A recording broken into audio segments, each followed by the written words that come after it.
Mrs. Hillary Rodham Clinton. What else can I say to you but you go, girl. It takes a strong person to have lived the life that you have. I know for a fact that I couldn't have put up with it. I've always admired you and your internal strength and fortitude.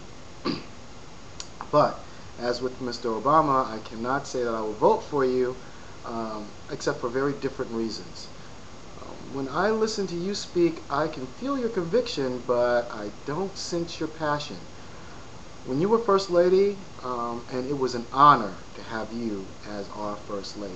You were a wonderful First Lady, and I don't remember such an example as a First Lady being set since a Mrs. Roosevelt. You were a great First Lady. I could feel your passion and your frustration in dealing with a multitude of issues, not just the healthcare issue, but many issues whenever you would speak on them. You and your husband have done a great service for our country. I truly love you both more than you'll know, but I need to see more from you. That being said, here's my advice to you on how to win this election. Flair and passion. We need to see spark in your eyes. You do not have to follow the Thatcher role.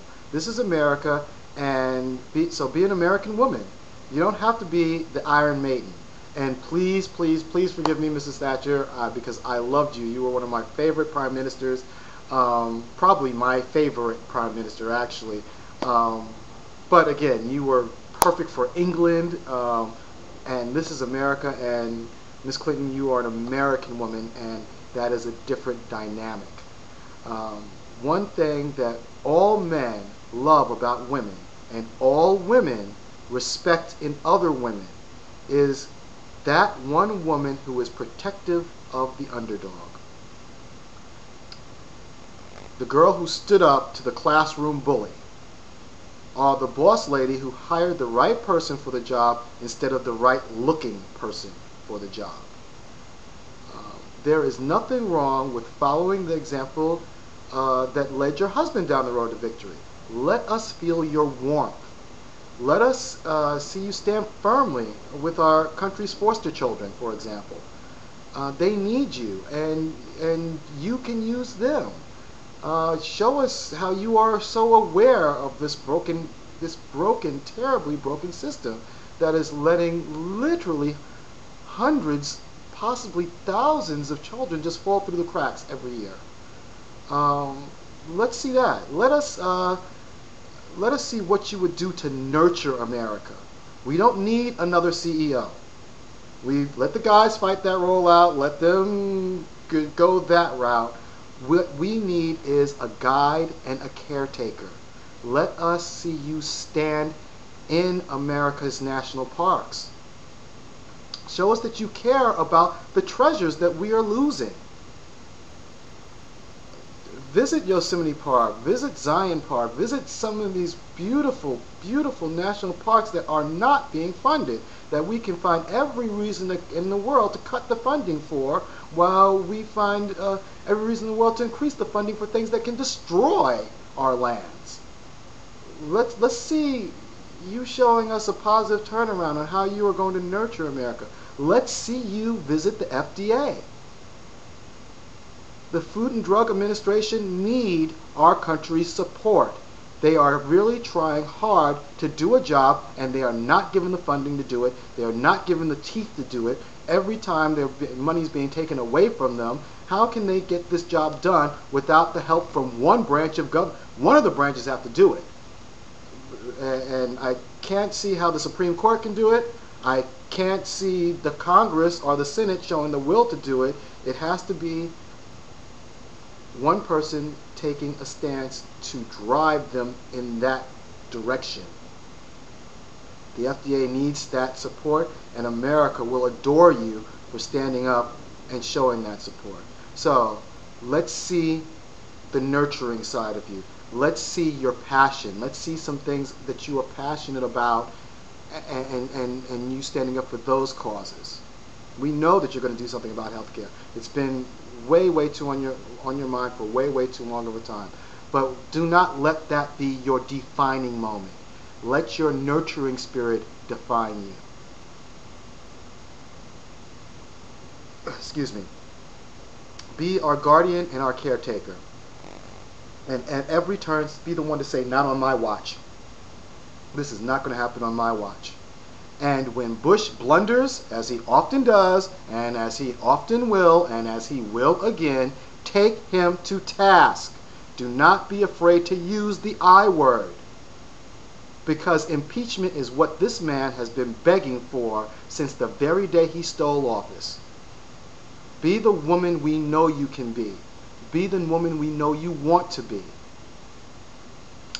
You have the best credentials to take this man to task than any other candidate because you were part of the administration that preceded his. So the lies that he wants to prevail and pervade about your administration, don't just stand there and wag your head and say, well, I don't know. Call him what he is. Tell him that he is a liar. Call him as a liar to his face, and then remind the world of the proof. And take this man to task. Do not be afraid to use the I word. They weren't afraid to try and impeach your husband for every little small slight. Well, maybe not too small and maybe not too little. But still, compared to what this president has done, blatantly lying as a public servant to the constituency that he serves, that to me is a much greater evil, and there has to be parallels drawn, and there has to be a line drawn in the sand in regards to what you can do as a president and what you cannot do as a president, and that this is a democracy and not a monarchy. Please do this. And now for my pet peeve. If you can do these things, show your warmth, show your passion, take Mr. Bush to task, I think that you've got a lock on this presidency. But like I said, my pet peeve is just how I personally feel about things and what I would like to see in my candidates on their personal side. And I really know this should not matter, and it's rather juvenile, but I like keeping in touch with my inner child, so here goes. Please put the Mrs. back into Clinton. I want to see you in more colorful outfits and wear that flatters you and your lovely appearance.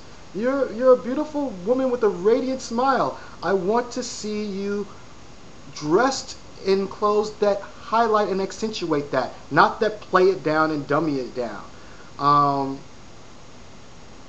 I saw you in a debate a few weeks ago, and I literally cringed. You looked like one of the guys. You were wearing gray, and it was just it just was not flattering.